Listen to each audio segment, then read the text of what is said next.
नमस्कार। राजकीय महाविद्यालय अजमेर में प्रथम वर्ष में प्रवेशित सेक्शन ए सभी छात्रों का बहुत बहुत स्वागत है। मैं अनिल कुमार गुप्ता, भौतिकी विभाग से आपके इस सेक्शन में पेपर सेकंड जो वेव एंड ऑसिलेशंस दोलन एवं तरंगों का है उसका अध्ययन कराना है। अपने फर्स्ट ईयर में जो परीक्षा पद्धति है उसमें थोड़ा बहुत अंतर है। अपने यहाँ पर जो पाठ्यक्रम है यह 3 इकाइयों में बांटा हुआ है। पाठ्यक्रम की सूची मैंने आपके जो ग्रुप है व्हाट्सएप का उस पर डाल दी है। जो प्रथम प्रश्न पत्र में जो सेक्शन ए बनेगा उसमें 10 क्वेश्चन होंगे। 1.5 नंबर का एक क्वेश्चन होगा। इस प्रकार से 15 नंबर के क्वेश्चन होते हैं। शॉर्ट आंसर टाइप हैं। इनमें शब्द सीमा है और ये शब्द सीमा 50 शब्दों की है। कुल 10 प्रश्न मिलते हैं। दूसरा जो सेक्शन है जो बी सेक्शन कहलाता है, पार्ट बी कहलाता है, उसमें पाठ्यक्रम की तीनों इकाइयों से 5 प्रश्न का सिलेक्शन होता है और इन 5 प्रश्नों में आंतरिक छूट, आंतरिक विकल्प भी उपलब्ध है और ये 5 प्रश्न कुल 15 नंबर के होते हैं। पार्ट सी निबंधात्मक है जिसमें शब्द सीमा 400 शब्दों की है और जो प्रश्न हैं वो 7 नंबर और 6 नंबर कुल मिलाकर के 20 नंबर के होते हैं। निबंधात्मक है और निबंधात्मक का प्रकार वही है जो आपने फर्स्ट ईयर में देखा है।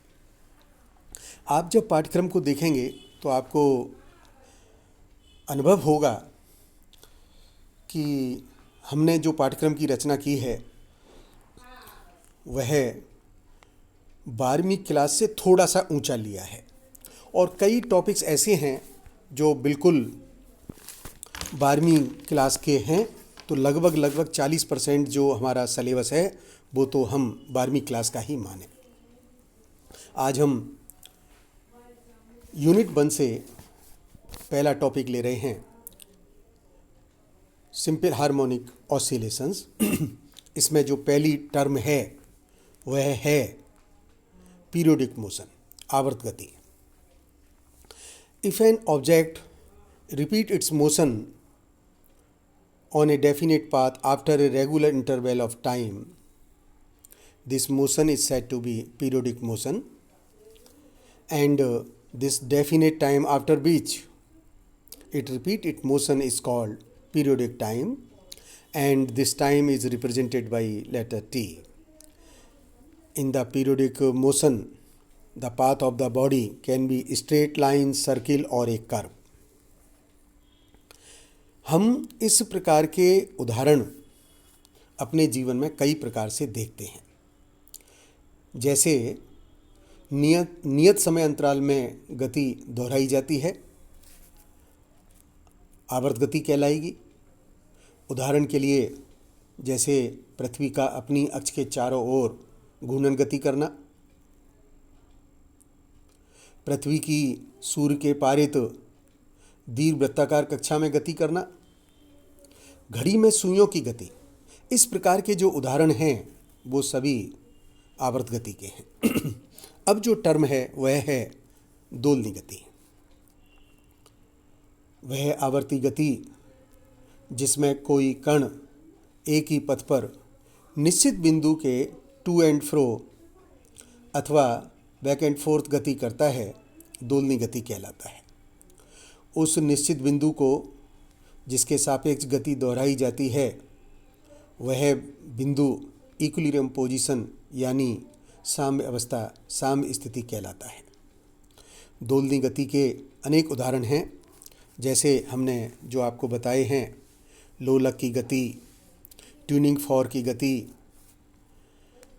स्प्रिंग पर भार लटकाएं, खींचकर छोड़ दें, झूले में बैठ कर के झूलना और परमाणु संरचना में लेटिस में जो परमाणुओं के कंपन हैं। तोलनी गति में खास बात क्या है? गति करने वाले कण का साम स्थिति से एक और अधिकतम विस्थापन की स्थिति तक जाना, फिर साम स्थिति में वापस आना इक्विलिब्रियम पोजीशन में, और फिर दूसरी ओर अधिकतम विस्थापन की स्थिति में जाना और फिर वापस आना। इस प्रकार का प्रक्रम दोलनी गति में चलता है और एक पूरा साइकिल पूरे होने को हम कहते हैं कि एक दोलन हो गया। और एक दोलन पूरा करने में जो समय लगता है वह दोलन काल आवर्त काल कहलाता है। साम स्थिति से किसी भी ओर का जो अधिकतम विस्थापन होगा, बाईं ओर हो चाहे दाईं ओर हो, उस अधिकतम विस्थापन को हम आयाम कहते हैं। आप समझ गए हैं। प्रत्येक दोलनी गति आवश्यक रूप से आवर्त गति होती है। इन दोनों गतियों में अंतर है, हमें उसको समझ लेना चाहिए। प्रत्येक दोलनी गति आवर्त गति होगी, लेकिन प्रत्येक आवर्त गति दोलनी गति हो इस प्रकार का बिल्कुल आवश्यक नहीं है। सरल आवर्त गति रेखीय फॉर्म में हो सकती है, लीनियर हो सकती है, एंगुलर हो सकती है। हम इन सब बातों का 12th क्लास में भी अध्ययन किए हैं। जिस प्रकार से मान लीजिए साम स्थिति के इधर उधर सरल रेखा पर दोलन ऐसे प्रत्यानयन बल के अंतर्गत कार्य करता है, जिसमें कण के रेखीय विस्थापन की यदि वह समानुपाती हो तो वह सरल आवर्त गति कहलाएगी। और इस केस में हम लिखते हैं F is proportional to minus by, या कह सकते हैं F is equal to minus k y. तो जिस प्रकार से मैंने लीनियर सिंपल हार्मोनिक मोशन की बात आपको की है, उसी प्रकार से आप कोणीय सरल आवर्त गति की बात कर सकते हैं। अब हम बात करना चाहते हैं पोटेंशियल कर्व की। यह टॉपिक भी आपने 12वीं क्लास में सीखा हुआ है। अब आप देखिएगा, मैंने इस चित्र में स्थितिज ऊर्जा और विस्थापन का कर्व खींचा है। हम जानते हैं कि कण पर जो कार्यरत बल होगा वह F is equal to minus of gradient U होगा। आप ग्रेडियंट शब्द से परिचित हैं, वेक्टर कैलकुलस में ये सब कुछ आपने सीखा हुआ है। आप चित्र पर ध्यान से देखिएगा। चित्र पर मैंने 3 बिंदु दिखाए हैं, P, Q, R, S। तो जो तीनों बिंदु हैं वो तीनों बिंदु मूलतः, चारों बिंदु मूलतः मिनिमा और मैक्सिमा के हैं। तो मिनिमा और मैक्सिमा के जो बिंदु हैं इन पर फोर्स का मान 0 होगा। परिणाम स्वरूप ये जो चारों बिंदु हैं ये चारों बिंदु इक्विलिब्रियम पॉइंट कहलाते हैं। लेकिन आप देखिएगा जो पॉइंट P है, पॉइंट P पर पोटेंशियल एनर्जी का मान मिनिमम है, जबकि Q पॉइंट पर पोटेंशियल एनर्जी का मान मैक्सिमम है। और इस कारण से जो कण का डिस्प्लेसमेंट होगा, कण का जो मोशन होगा, हम P बिंदु को स्टेबल इक्विलिब्रियम कहेंगे और Q बिंदु को हम अनस्टेबल इक्विलिब्रियम कहेंगे। आप देख रहे हैं किस प्रकार से जो टेंजेंट खींचा गया है वो एक्स एक्सिस के पैरेलल है। परिणाम स्वरूप du बाई dx का जो मान होगा वह 0 होगा। अब हम इस ग्राफ्स को ध्यान में रखें और एक एक बिंदु को डिस्कस करते चलते हैं। ये सब कुछ हमारी जानकारी में पहले से ही है। मान लीजिए हम Q और S बिंदु को ले रहे हैं, तो Q और S बिंदु पर पोटेंशियल एनर्जी का मान मैक्सिमम है। अगर हम डिस्प्लेस करें तो पोटेंशियल एनर्जी के मान में कुछ कमी होगी। परिणाम स्वरूप पार्टिकल एक फोर्स अनुभव करेगा और यह इस पार्टिकल को इस स्थिति से दूर ले जाएगा। तो मैक्सिमम पोटेंशियल एनर्जी वाली जो पोजीशन है यह अनस्टेबल इक्विलिब्रियम कहलाती है।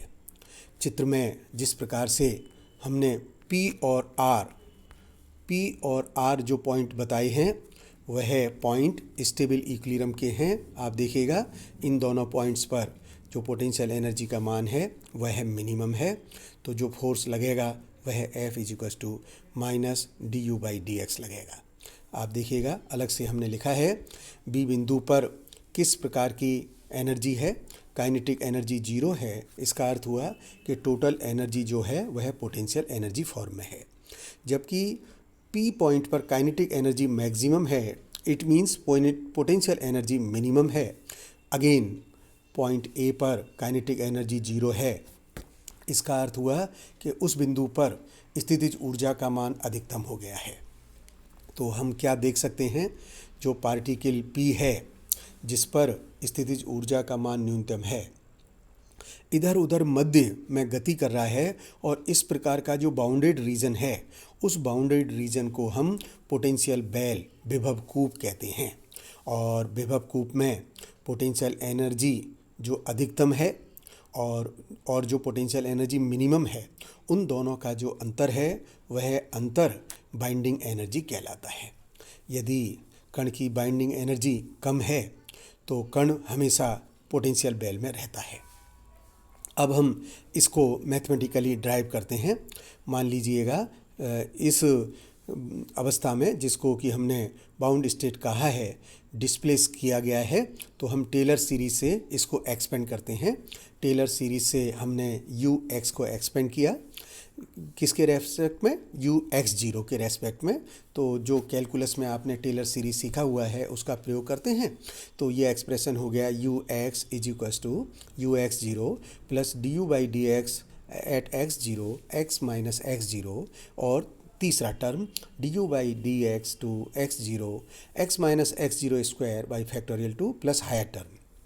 चूँकि P स्टेबल इक्विलिब्रियम है और स्टेबल इक्विलिब्रियम पर पोटेंशियल एनर्जी मिनिमम होती है, और हम कैलकुलस में ये जानते हैं जो हमने मैक्सिमा और मिनिमा किया है कि मैक्सिमा और मिनिमा के लिए जो फर्स्ट डेरिवेटिव है वह जीरो होना चाहिए, और जीरो होने के बाद जो भी हमको मान ज्ञात करे, जब हम सेकंड डेरिवेटिव ज्ञात करें तो वह मान निश्चित रूप से जीरो आना चाहिए।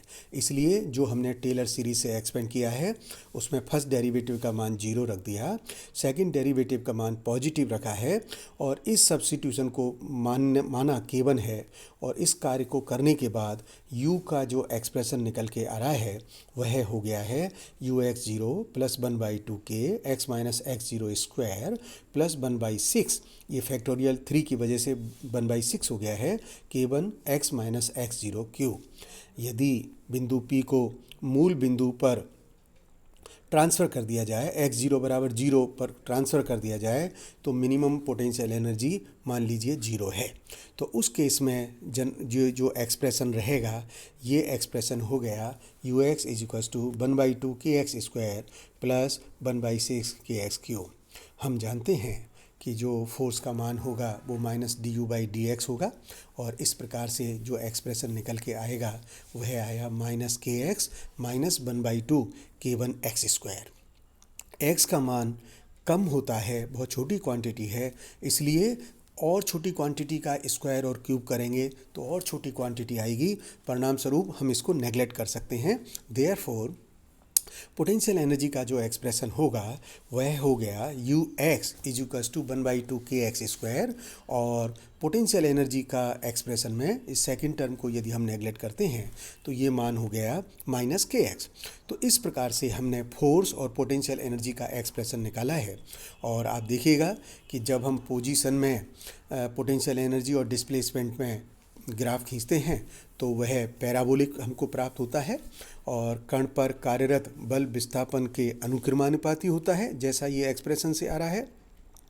तो पैराबोलिक पोटेंशियल बेल के कण की जो गति है वह गति सरल आवर्त गति होती है, दोलन गति होती है। अतः विभव कूप में यदि हम लघु विस्थापन के लिए कण की दोलन गति को करें तो इस गति को हम सरल आवर्त गति के रूप में मान सकते हैं, चाहे विभव कूप की आकृति कुछ भी क्यों ना हो। अगर इस विभव कूप में छोटा सा डिस्प्लेसमेंट भी दिया जाएगा तो उस कण की जो गति होगी वह गति निश्चित रूप से दोलनी गति होगी। आप देखिएगा जो आज हमने इस फर्स्ट ईयर सेक्शन में जो पहला वीडियो दिया है, आप इसको देखिएगा। कुछ चीज़ क्योंकि ये आपका पढ़ा हुआ है 12th क्लास में, फिर भी कोई असुविधा हो तो आप समूह पर लिख सकते हैं, बात जानकारी कर सकते हैं, और आप ये अनुभव करेंगे कि जो फिजिक्स का पाठ्यक्रम है वो बहुत आसान है, और फर्स्ट ईयर क्लास में बहुत अच्छा परसेंटेज बनाना बहुत आसान कार्य है। बस थोड़ा सा चूँकि लगभग 40% के करीब तो पाठ्यक्रम आपके पुराने से हैं, थोड़ा सा अगर आप समय देंगे तो मुझे पूर्ण विश्वास है कि हम फर्स्ट ईयर क्लास में बहुत अच्छी परसेंटेज बना सकेंगे। इस शुभकामनाओं के साथ अगले हम व्याख्यान पर फिर हाजिर होंगे। धन्यवाद।